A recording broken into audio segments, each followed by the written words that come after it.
RDC-Chine, le mirage de la coopération masque l'exploitation silencieuse.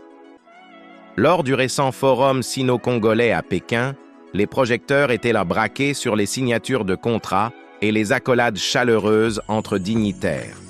On a parlé d'investissements massifs, de partenariats stratégiques, de promesses d'un avenir radieux pour la République démocratique du Congo, RDC, mais derrière ce rideau scintillant se cache une réalité sombre que personne n'a osé aborder. L'exploitation éhontée des travailleurs congolais par certaines entreprises étrangères. Un optimisme officiel qui sonne creux. Les sourires affichés et les discours enflammés des officiels congolais ne peuvent masquer le mécontentement grandissant au sein de la population. La classe moyenne congolaise, tout comme les travailleurs employés par des entreprises chinoises, libanaises ou indo-pakistanaises, ne partagent pas cet enthousiasme béat.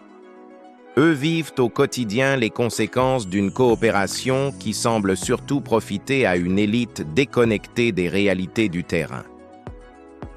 Des conditions de travail dignes d'un autre siècle.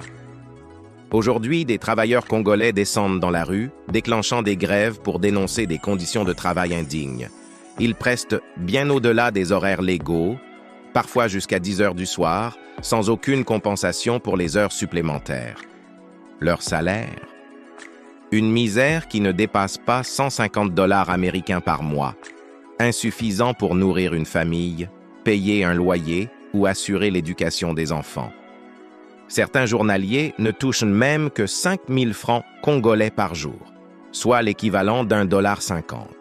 Une somme dérisoire qui relève de l'exploitation pure et simple. L'État congolais, grand absent de la protection sociale. Face à cette situation alarmante, l'État congolais semble étrangement silencieux. Où sont les contrôles des contrats de travail? Où est la réglementation qui protège les droits des travailleurs nationaux face à des employeurs étrangers sans scrupules? Ce mutisme des autorités équivaut à une complicité tacite, laissant le champ libre à des pratiques proches de l'esclavage moderne. Des mots creux qui ne trompent plus personne. On nous parle de collaboration, de coopération. Mais ces mots sonnent creux pour ceux qui triment chaque jour dans des conditions déplorables. Ces termes sont vidés de leur sens lorsque la dignité humaine est bafouée, lorsque le labeur des uns enrichit outrageusement les autres, sans aucune retombée positive pour le peuple.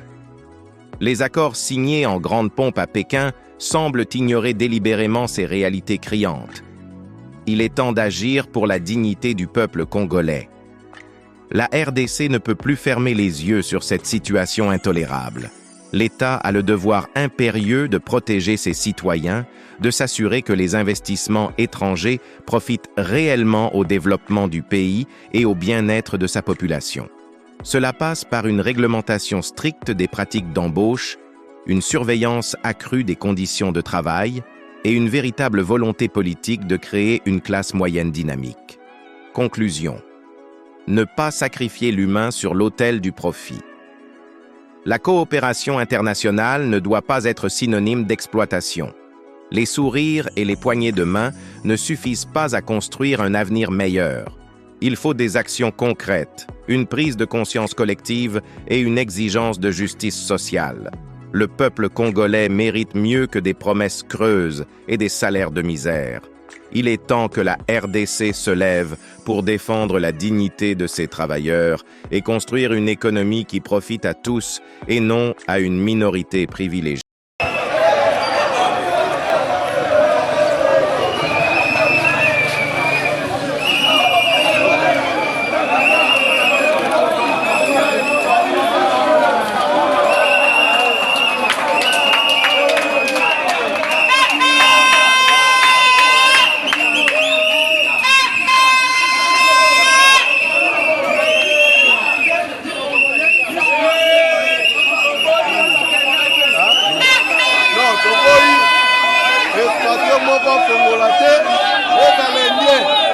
Libanais, les Congolais, oh nous, ça mabe toza na droit na biso transport ezalaka te salaire eza mabe yango toyokanaki date ya lelo maison moko te ekofungwama yango tozosala marche na biso tozoyiba te mais puisque maison moko efungwama te yango nde toza na refandie droit na biso toza na posa te maison moko efungwama na instance oyo ya commerce tokoyi yango lelo tozotambola mpona korefandike droit na biso toza na mboka na biso gouvernement ezozela biso charge oyo te yango biso moko lelo tozotambola kasi natinanga oya koyiba te omoni soki otangi mpe document okomona sikoyo bolingi nini mbongo emata salaire emata olanda salaire emata dozoa masumu ekameka mboka na biso oyo salaire bien te osa mosala po transport te kolia te emata bakila biso mbongo jamais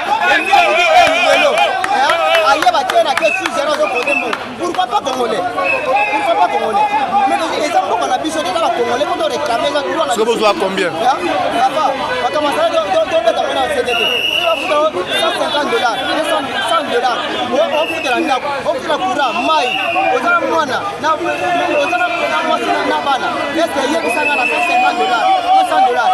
yo ofutela biloko wana sikoyo bokena grève oti wapi bokena grève oti wapi normalement une semaine si tu reçois solution à la solution la moi c'est mon je vous dis que déjà indien libanien congolais chinois na traque na biso tokomata ngo mutu aye OK yango mo do sala marche nde wana lingi lezo koyemo ko kangala yo osala banta pa papa kama pa